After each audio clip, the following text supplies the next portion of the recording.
other people have said along the lines of, well, you have Elvish in Tolkien and nobody bats an eye, but suddenly you start speaking Spanish and oh my gosh, it's a huge problem. We all know the truth. More connects us than separates us. But in times of crisis, the wise build bridges, while the foolish build barriers. You raise walls, I destroy them. Let's see who prevails. Just because something works doesn't mean that it cannot be improved. I say we take off and nuke the entire site from orbit. It's the only way to be sure. Allow my sword to join you in the fight against evil. The world needs us to chase dreams. We have to dedicate ourselves each and every single day to this fight because I can't do it alone. You, the people, have the power to create machines, the power to create happiness. You, the people, have the power to make this life free and beautiful, to make this life a wonderful adventure. Then in the name of democracy, let us all unite!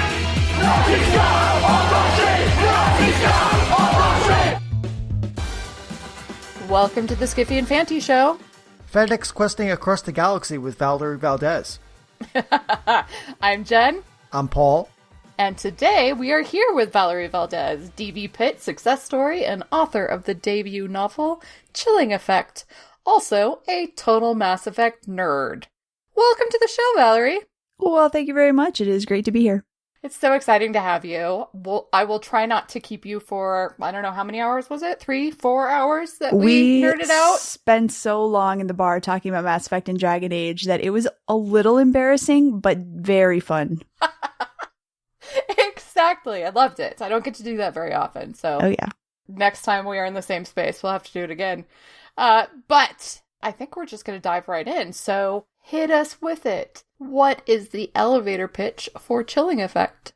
So, Chilling Effect, I have heard it called a few different things. Mass Effect meets Firefly, Mass Effect meets The Expanse. Mass Effect meets a lot of stuff, frankly, because Mass Effect definitely was a big influence on this story. But we have Spaceship Captain Eva Innocente, who is contacted by a group called the Fridge, who have kidnapped her sister and are holding her for ransom. So Eva has to engage in a lot of really unsavory shenanigans to try to pay off this ransom and get her sister back, all while keeping it a secret from her crew, growing increasingly suspicious as these missions grow more and more dangerous. That sounds about right. Yep. Mm-hmm. Plus some twists. Plus some twists, some romance, some shenanigans. Definitely shenanigans. And we can't forget the psychic cats. So, of course, psychic cats are a must, and they are a delight. They are, absolutely. Okay, so going back to the idea of pitches, was that the pitch that got you your agent in DV Pitt? Why don't you tell us about the experience and getting this book to happen? All right. If I recall correctly, the one that snagged my agent's attention was actually Mass Effect meets The Long Way to a Small Angry Planet. So threw a little Becky Chambers in on that one.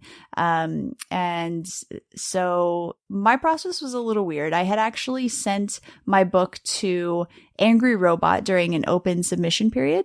And so at the point at which I was also querying, I ended up getting an offer from Angry Robot. And so went back to the different agents that had my book and was like, so, hey, I kind of have an offer now. And came down to a couple, went with the one that seemed like the best fit for me, although there were definitely some great contenders. And then, we worked with a couple of different publishers to see what we wanted to do and ended up going with Harper Voyager. And I've been very happy with them so far. But that was basically my story. It was a weird one because typically, for the querying process, it's this years long affair of deep angst and stress and rejection. And I definitely had my share of rejections while this was all going on, but it ended up fast tracking a lot of things to have that offer from Angry Robot on the table. So I was very appreciative of that and would have been very happy to be published by them, certainly. But it happened how it happened, and we'll see what happens in the future. Absolutely. Hopefully it'll be a great success. It comes out when? Did it already come out? It did. It came out last Tuesday. Yeah. Oh, so as we're recording this on the 26th of September. So it'll have been out a couple weeks by the time that everybody listens to this, but super exciting. Yes, I know. It's been quite a whirlwind of a week. Yeah. I actually went back to Miami for the release party, which was awesome. I was surrounded by friends, did a little reading, had some pastelitos because that's what you do at a Cuban party. You break out the croquetas and the pastelitos and, you know. Obviously. And also within this book, there's quite a few pastelitos. Oh, yes. It is a plot point. But I will say no more lest it be spoiled. Exactly. All right. So let's get into the novel itself. So obviously, as we were just discussing, a delicious Cuban pastry. The novel strongly shows the influence of Ava's Cuban heritage, which you share, obviously, yes. In many ways, but particularly in terms of language and, well, it's really everything, but the use of Cuban phrases throughout the book. Why do you think it's important to show sort of these facets of a non-monolithic cultural future? And are there any novels or inspirations for the reader who also wants to read more about less, monochromatic Oh, future? gosh. Can you tell I wrote this one? So I am going to confess that I have not read a ton of space opera, honestly. So unfortunately, my examples are not great. I want to say I believe Amber Royer's Free Chocolate has some good stuff in it. But I can't call to mind any other specific space opera, sci-fi type stuff. If you want to get into, kind of slide sideways into non-space stuff, I would say anything by like Malka Older or DJ Older is going to get you some more cool language things. Malka Older, particularly, her Infomocracy books are really awesome in the way that they integrate a lot of different cultures. It's a very worldwide, experience as you're going through this kind of near future. I think she doesn't like to call it a dystopia, and I don't know if I'd call it that either. It's definitely not a utopia, but it's not, kind of a worst case scenario situation. It's almost like it's trying to write us towards a utopia, if that makes sense, where we're positing a future in which this different voting system emerges and how that affects countries, borders, that kind of thing. So I think that's a really cool one, and it is definitely very multicultural. There's a lot of jumping around all over the world, and the different characters that are involved, the different POV characters are very different. So that one's really cool. And then DJ Older is one of my inspirations in the sense that he was the first that I encountered who talked about not italicizing Spanish or even other foreign languages in a book. His argument is basically that when you're speaking, if you're bilingual, multilingual, and you're going back and forth between languages, it's not as if you suddenly change tone or change pitch or change posture when you are shifting between English and whatever the other languages that you're speaking. And so the notion of italicizing it is sort of exoticizing in the text. And so that was one of the things that when I was using Spanish in this, I opted not to italicize it, because when I'm speaking English, Spanish with my mom, say, for example, and I'm slipping back and forth, it's not something where I tonally shift. My voice doesn't change. I just am still myself. So, that was important to me. And so that's something that I was thinking about a lot when I was writing this, and just wanting to, represent the kinds of voices that I heard around me growing up and living in Miami, because Spanish is a very strong part of the culture there. Certainly other languages as well. It's a very multicultural city, but that's the most prominent second language that you hear. And so it felt good to me to have a character who spoke it, went back and forth. There's, translator nanites for the simplicity of not having characters having to shift back and forth between languages in the text. And that's something that I kind of fretted a little bit about as to whether I should do that or not. But in the end, sometimes you do have to make choices. If I'm including a whole lot of Spanish in the text, then having a ton of different languages as well, especially when you have aliens on the table, it felt like maybe it would get really overwhelming for readers who I've heard are already overwhelmed sometimes by just the Spanish. So I can't remember who it is that said when you're writing something kind of out of the mainstream, you can only change so many facets of it before it becomes really kind of an insurmountable thing for a reader. So it was a choice I had to make. I'm not sure if I'd make the same one again, but it is what it is at this point.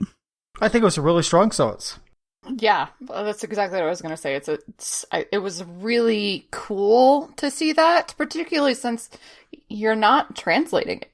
If people want to figure out what things mean, they might just have to look it up. And I love that because, well, it meant I partially was trying to rely on my really terrible Spanish. And then also when I would go look things up, it was so fascinating to be like, oh, that's so cool. And the fact that you used a number of song titles, Cuban song titles, was really interesting. So kind of tell us about that choice. Yeah. And that's something that I even, I am basically second generation. I was born in the United States. My mom was born in Cuba. We were raised to speak English. We mostly spoke Spanish with my grandparents. And so a lot of the Spanish that I know, I would even almost call it Miami Cuban Spanish because it's stuff that we spoke in my house. We spoke with my friends, so, if you're Cuban coming straight from Cuba, it's probably going to be a different language that you're speaking in a lot of ways. So, but it's something that, again, I wanted to have it there. I wanted to put it in there. And in terms of not translating it, that again was a deliberate choice. I feel like, other people have said along the lines of, well, you have Elvish in Tolkien and nobody bats an eye, but suddenly you start speaking Spanish and oh my gosh, it's a huge problem. But, yeah, it's something that for the most part you can Google it. I actually had to Google a lot of stuff just to know how it was spelled because I usually knew it orally. Well, this is stuff that my mom would say, especially the curses. Right. Sorry to throw you under the bus there, Mom. But yep, that's all you. Well, some from other friends, but a lot from my mom, honestly. Shh, don't tell her I told you that. So, but the point is that I even had to Google some of it to know how it was spelled because it's something that I received, from listening to other people talk about it, not from reading it in books, because you're not going to read that stuff in books in school, especially. You're learning a very different kind of Spanish and not the swear words. Right. And not necessarily the idioms that you use quite a few of over the course of the novel. It was really interesting to me to sort of explore those. Like in one, I really had to dig deep.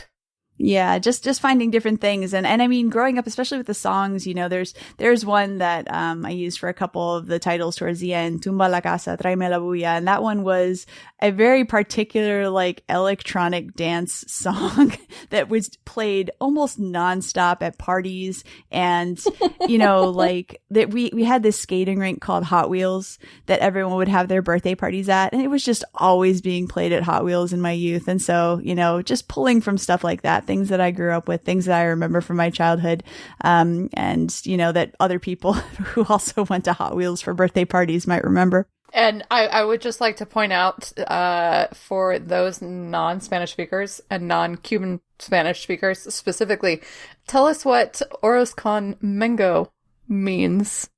Oh, arroz con mango. Okay, so arroz con mango, it's actually a dish. It's rice with mango, but it also is a phrase that basically means like a hot mess.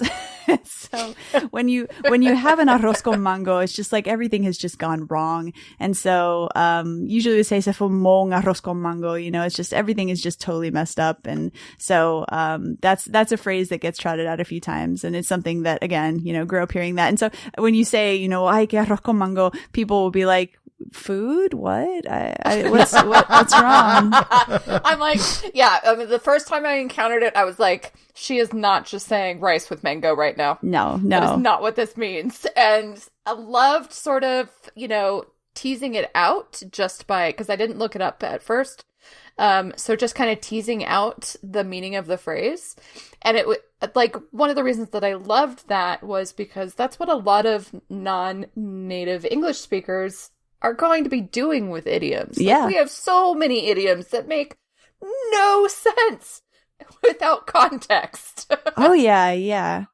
And my favorite kinds of idioms are the ones where the second half of the idiom has been lost, and you just kind of will say the first half, and everyone knows what you're talking about. And that's something that even as I was doing this, there's one in Spanish that my mom and I say a lot. It's like "Te conozco, mascarita." It's like, I know you, masked person. The idea being, it's like, I know you're lying to me kind of deal. But it's actually, there's multiple ways to end that phrase. And I was kind of, looking this one up the other day and being like, wow, different cultures have different ways of putting that one. But yeah, that's another idiom thing that happens where you only have the first half of the idiom and everyone just kind of knows how it ends. But, in the future, people are going to be like, what? I don't understand what this means at all.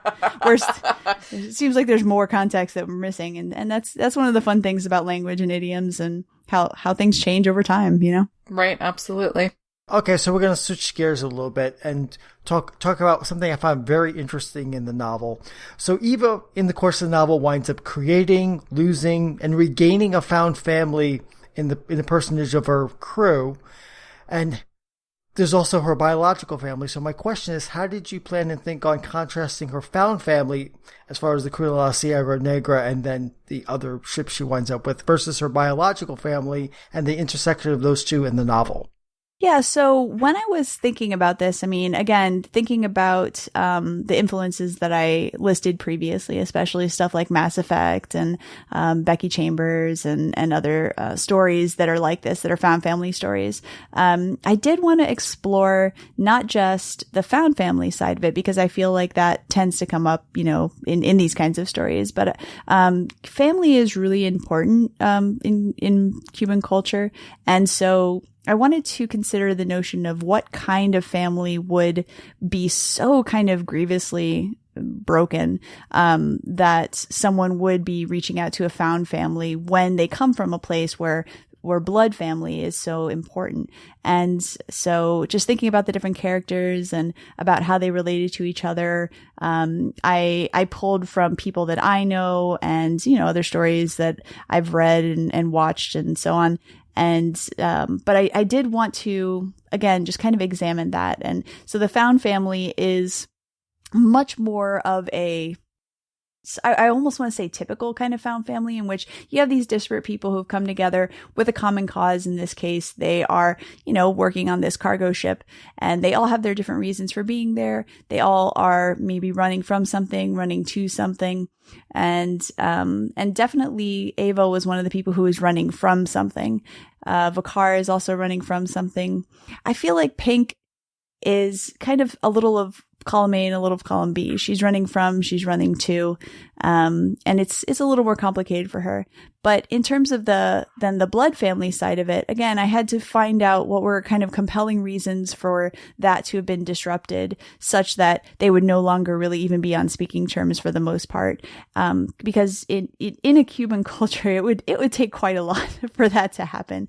It's the old blood is thicker than water, speaking of idioms, which that's not even the correct idiom. But it's something that gets repeated. And so I was also thinking of that idiom actually when I was putting this together, with the whole blood is thicker than water, but it's actually, the blood of the covenant is thicker than the water of the womb. And so the notion of that actual idiom is that the found family that you create is actually probably going to be stronger than the blood family that you originally had, because your only connection with them is essentially, just an accident of birth, where the family that you find is one that you've chosen for yourself, and you've all chosen each other essentially. And that creates a much stronger bond than one that is just, again, an accident of birth. Well, talk about an idiom that's lost its original meaning. Yeah. So one aspect of that found family, though, is that Ava's story, in connection with both the found family and her biological family, is that she has to redeem herself for past wrongs and mistakes regarding both sides in some senses. So how do you underline sort of the importance of that narrative in your work? Mm-hmm. So one thing that again, I wanted to examine is that disruption. And so in both cases, in one case rather, in the case of her family, the disruption has occurred in the past. And so there's not a strong explanation necessarily of what happened. And actually, one thing that's referenced throughout the book is the incident at Guerrilla, and that being the reason why she broke ties with her father and her former captain, Tito. And that's actually explained in book 2. So, hey, look forward to that one. But I wanted to explore a situation in which you had that past issue, that past disruption, but also it was being sort of echoed in the present disruption and like recurring. You have this character who has done bad things in the past, but is trying to do better, is trying to reform. And so it's almost kind of like a shadow narrative in which the person that she used to be is kind of cropping back up and threatening the person that she is now and threatening to take away this new life that she's built. You know, and a lot of it is about trust. It's about being honest with herself, with her family, both families, and sort of negotiating that when she's put in a situation where she has to lie for the sake of her blood family. And so it is that kind of contrast between the two situations, where she does have that, it's the tug, it's the, you know, struggle to determine whether or not she can continue this sort of facade that she's built up, and whether or not she has to go back to being the person that she was when she's been trying so hard to get away from it. Yet there's really rich character dynamics internally and between the characters in this novel, and I really appreciated that. I know the book has only been out a week as of the writing, but I don't think that the marketing matter quite captures just how rich a character novel this is as opposed to other virtues of the novel. I just want to compliment you on just how well you develop these character arcs and how these characters grow and change and face their pasts and deal with their pasts, go forward with new revelations about who they are and where they fit in the universe. Well, thank you.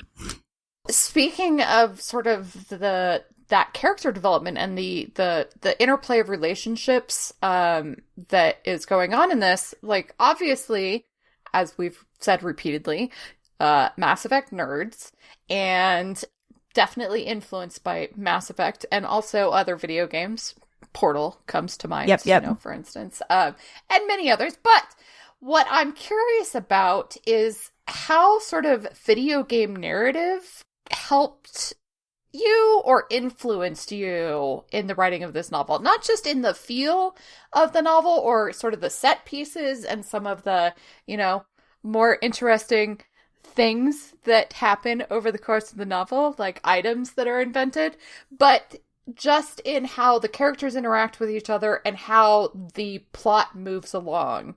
So how did video games sort of help you create that? What do you find useful in video game narratives? So one of the things that I think I relied on definitely in this book is the notion of different locations, different planets. So that kind of situation where you are jumping from one planet to the next, and each planet tends to be kind of like a discrete mission in Mass Effect. And so that's sort of what I replicated in this. I call it episodic because you can also compare it to TV structure in a way, with the notion of each chapter being kind of like an episode. Sometimes it's a 2-parter and it's 2 chapters per episode. But it is still that kind of like you go to this place, you have a mission, you complete the mission. Maybe there's a side quest or 2. Most of the time it's just banter, but you do have this kind of discrete thing to do.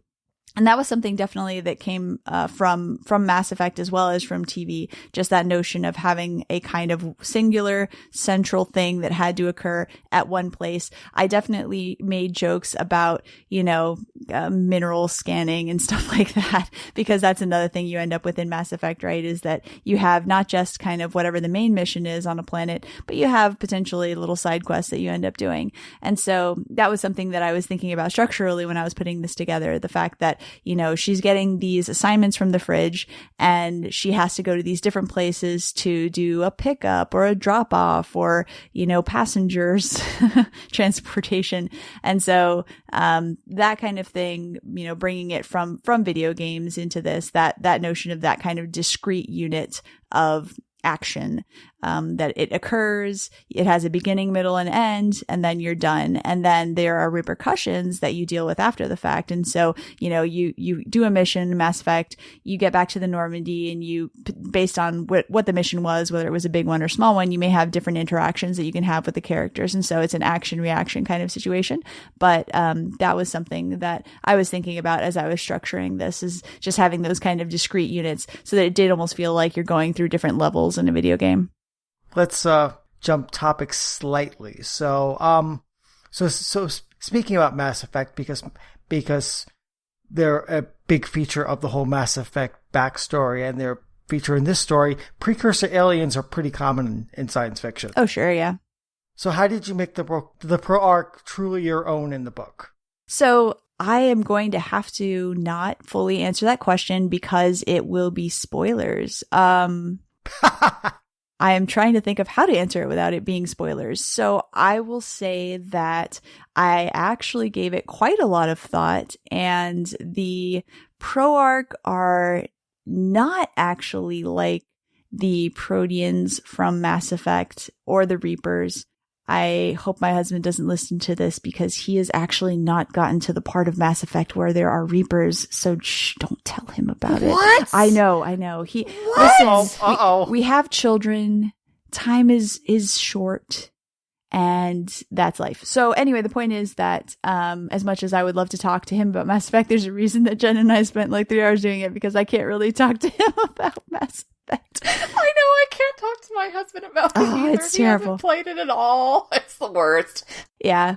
But yeah, suffice it to say that my conception of these ancient aliens in my book, Aliens, picture me with like a crazy hair. Anyway, they are not borrowed from Mass Effect. They are actually borrowed from an entirely different property that I cannot discuss because it will be a spoiler. So I thought about it a lot, and also thought about how their history exists. When you have ancient aliens, the wild thing about it is thinking about the time scale involved, right? And so that was something that was fascinating about Mass Effect and is fascinating about a lot of other stories. So I'm reading another book for a friend that has a really cool ancient alien culture situation, but in that case, it's one where the history has been purposefully rewritten and obscured, which I think is a really cool way to do it. And that's something that BioWare did more with the Dragon Age series than with the Mass Effect series.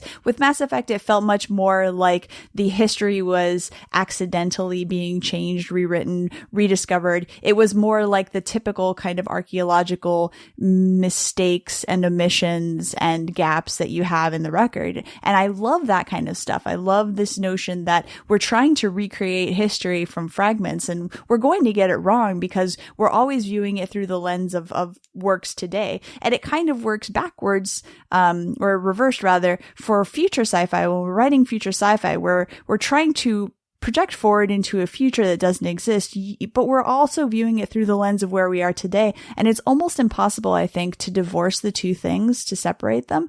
And so having an ancient alien race is really cool because you're not just projecting forward into space opera, future of this ancient alien race, but you're also thinking backwards, and the timescale can be wild. It can be 1,000 years. It could be 10,000 years. It could be millions of years. And just trying to think, how would creatures change over that period of time? How would they evolve? How would their culture evolve? How would their priorities change? And if you have a creature like from Mass Effect that has literally existed for that entire time period, what kind of cultural memory do they have? What kind of personal memory do they have? There's just a lot of really cool stuff to explore. And that was a lot of the stuff that I was thinking about as I was, putting these ancient aliens together. It is all very cool, and I'm guessing that I'm going to really enjoy book 2 because I really dig precursor aliens ever since I picked up Larry Niven short stories back in the day, and it's like, wow, ancient aliens, wow. I mean, not the stupid History Channel stuff, but like ancient aliens in that have stuff left around and you can interact with, and sometimes in a very, very bad way. And you bring that tradition into this book, and I really, really appreciate that. Or Borderlands, for that matter. Oh, yeah. Borderlands in the vaults. Yes. It's always awesome because, like, you always have people, and I mean, I did it in this book. Again, sorry if that's a spoiler, I'll try to keep it light, but just this notion of people kind of rolling into these ancient, places and, oh, what does this big red button do? And you're like, why would you do that? Why? Because humans are curious. Humans are, again, speaking of idioms, curiosity killed the cat, but satisfaction brought it back. So yes. But in addition to humans, you have a bunch of contemporary alien species throughout this book. Not only the Emperor, and I do want you to talk a bit about the Emperor and how you define, but you have a whole slew of other races that show up. It kind of reminded me like just walking around the Citadel in Mass Effect and seeing 15 different kinds of aliens wandering around. Your book is jam-packed with all sorts of good alien species goodness. So it kind of reminded me also a little bit of one of my favorite authors, Julie Cesnerda, who really throws alien after alien into her books. And I really appreciate that sort of universe. So I wanted you to talk about developing those alien species and having them interact and making them all individual rather than just being rubber four-headed aliens. Yeah, and so the challenge there too is that a lot of times in books, and I'm not going to call anyone out here, and I'm not going to say that, it's like universal or what have you, but a lot of times what happens is that you will end up with a lot of alien species and then just white people, and just white dudes maybe. And so part of the challenge for me was to make sure that there was diversity among the humans as well as among the aliens. And one of those, elements, for example, there's different human races, obviously, that are still persistent in this far-ish future.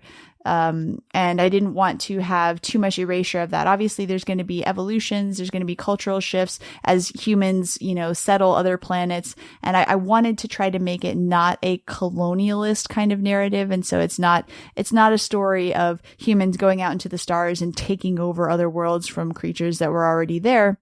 It's one of settlement. It's one of trying to find ecological niches for themselves in other places and hopefully have a more harmonious situation. But that said, there's also other crap that happens because humans are humans and we do bad things.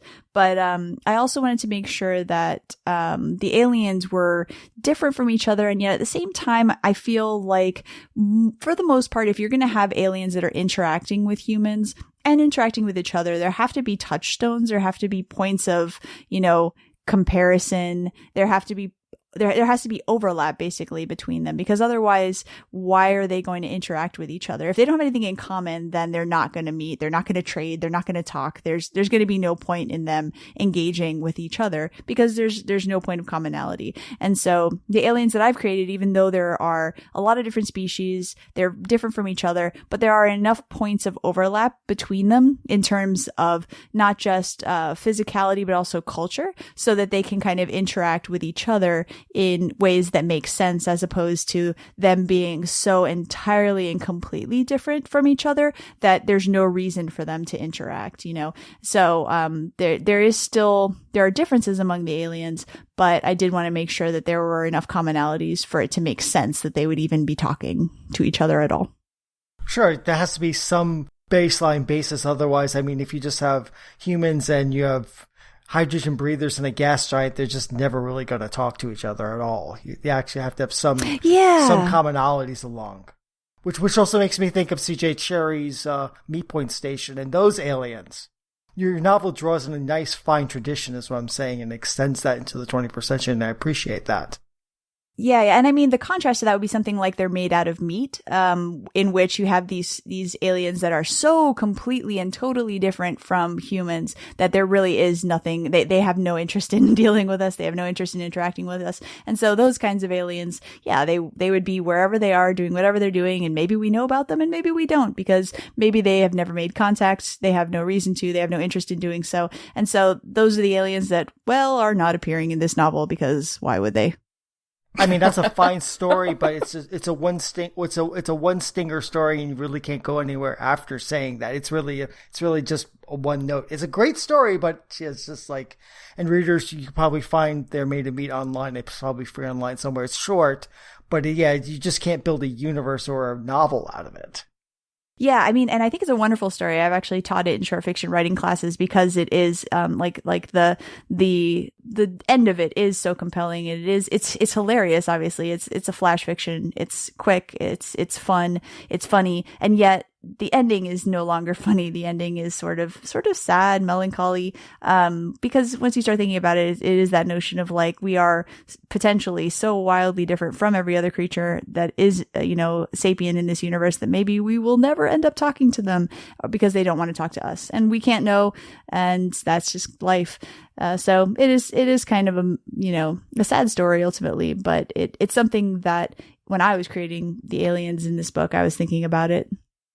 So one of my favorite aliens, other than Vakar, obviously, would totally ship that. Well, I hope so, because it's canon. Sorry. Your OTP is canon. That's it. Sorry. It's right. Exactly. But the other ones that I loved are, talk to me a little bit about the chapter that was loosely based on Pride and Prejudice. Okay, so going back to the ancient alien idea. When I was, again, initially conceiving of the aliens, I thought, oh yeah, things like dinosaurs or what have you, just different biker mice from Mars, that kind of like cartoon, animal situation. And so thinking about dinosaurs and, what happened to the dinosaurs? Well, maybe the asteroid didn't destroy them. Maybe they left on spaceships. It was kind of a goofy joke initially when I started it, but then the more I was thinking about it, the more I was like, no, I think this has legs. I think I could go somewhere with this. And I also had obviously the other ancient aliens, the Proarch. And so this notion that you might have these overlapping ancient alien races was really interesting to me. And again, it's something that is sort of spoilery. I don't remember if I mentioned it in this book or if it's coming in another one, but just ideas of, if you have one ancient alien, why not have two? Why not have more? Because would only one race survive? Well, I mean, we still have sharks, I guess, but just the dinosaurs, I felt like it would be super fun if in some form or fashion they had survived.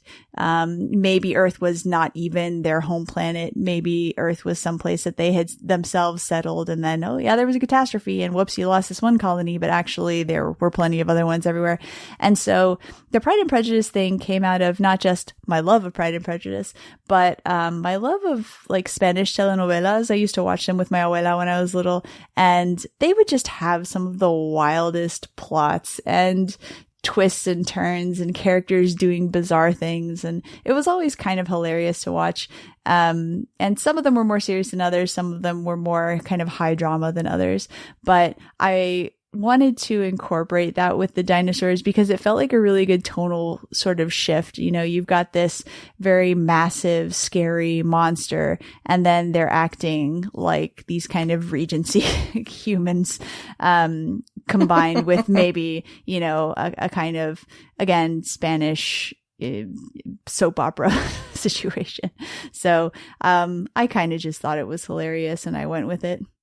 And also it ended up being a very kind of profound character moment for Ava. I'm not spoiling what happens, but it occurs at a very particular time in her development and causes her to reconsider a lot of her choices and feelings. Absolutely. It was a fantastic chapter. That was so much fun. I might have done a lot of squeeing over the course of this novel. It started with psychic cats and then it went to Regency dinosaurs. So, it was just like, what am I reading? In a good way, Valerie's like, what am I reading? It's like, yeah. A love triangle for dinosaurs? What the heck? And when I was writing it, like that was kind of where I was going from. I feel like a lot of times when you're writing a book, you have kind of an operative question that you have to ask yourself. And it's something that helps you not just when you're writing, but also when you're editing. What's the worst thing that could happen here? What's the most, painful thing that could happen here for the character? What's the scariest thing that can happen here? What's the most embarrassing thing that can happen here? And my question was usually, what's the weirdest thing that can happen here? Or what's the most hilarious thing that could happen happen here? And so as I was writing, as I was editing, that's kind of what I was continuously asking myself. I would get to a point where, maybe I would have the characters make a particular choice or do a particular thing. And then I would back up and say, could we make that funnier though? Could we make that a little more ridiculous? And then I would just kind of keep pushing it until it felt like I'd gone about as weird as I could. Well, it was as weird as a book that I've read in a while, and utterly delightful. But before we close this out, why don't you tell us where people can find you and Chilling Effect? So the easiest place to find me is probably on Twitter, which is at Valerie Valdes. It's my name. Valdes is with an S. So you can find me often on the Twitter's tweeting away. And you can also find me at either valerievaldes.com or candleandsunshine.com. Same website, different addresses, one redirects to the other, so you can't get too lost. You can also find my book on Amazon, on Goodreads, on Barnes & Noble, IndieBound, Books A Million, all the major retailers. And you can also link to it from my website and from the Harper Voyager website. Awesome. Well, thank you so much for coming on the show today with us, Valerie. Yeah, thank you so much for having me. It's been a pleasure and a delight. And listeners, if you'd like to drop us a line about this interview or any other, you can do so through email at skiffyandfanty@gmail.com or at our own Twitter account at skiffyandfanty. Don't forget we have book reviews at skiffyandfanty.com. I write some of those, and booktube videos at youtube.com. That's skiffyandfanty. If you don't want to miss anything we do and all the places we do, sign up for our newsletter at skiffyandfanty.com/newsletter. And finally, if you like what we do, please support us at patreon.com/skiffyandfanty. And thank you again, listeners, for listening to this interview with Valerie Valdes. Make sure you go check out Chilling Effect at, places near you right now, ASAP. And I guess we'll see you next time. Stay frosty. Awkward ending and scene.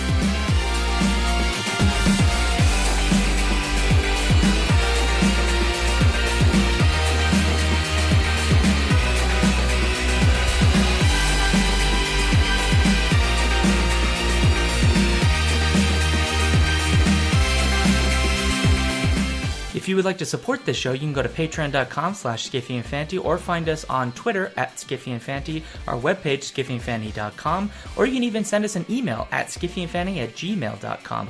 The intro music for this podcast was taken from Rock Thing by Creo. You can find out more about their music on freemusicarchive.org.